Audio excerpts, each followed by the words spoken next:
Le PSG en eau trouble, polémique autour du pénalty contesté contre Newcastle. Le Parc des Princes s'embrase dans la tourmente à la suite du match nul controversé entre le PSG et Newcastle, 1-1. Le coup de sifflet final a déclenché un torrent d'indignation en Angleterre, exacerbé par le pénalty accordé aux Parisiens dans les ultimes instants, une décision perçue comme une profonde injustice. Alan Shearer, figure emblématique des Magpies, n'a pas mâché ses mots sur les réseaux sociaux, exprimant son écernement « Faites-moi une putain de faveur. C'est de la merde d'ISVAR ». Sa réaction reflète le sentiment général d'injustice partagé par de nombreux observateurs. Le débat tourne autour de la décision de M. Marcignac d'attribuer un pénalty au PSG après une main de Tino Livramento dans le temps additionnel. Bien que le jeune défenseur anglais ait effectivement touché le ballon de la main, certains estiment que cela ne méritait pas une sanction sévère, argumentant que le ballon avait préalablement rebondi sur son ventre.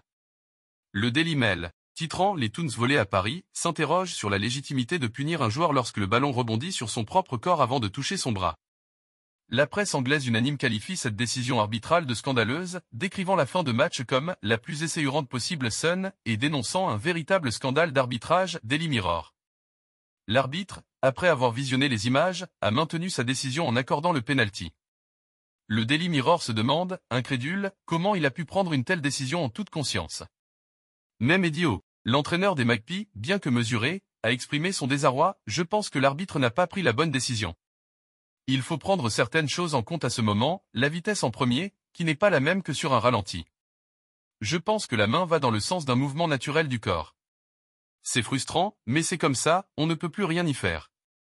J'ai besoin de me contrôler », a-t-il déclaré à l'issue de la rencontre. Ce scandale d'arbitrage risque de laisser des séquelles dans les relations entre les deux clubs et soulève une fois de plus des questions sur la nécessité d'une réforme du système de vidéo-arbitrage, VAR, pour garantir une justice sportive équitable.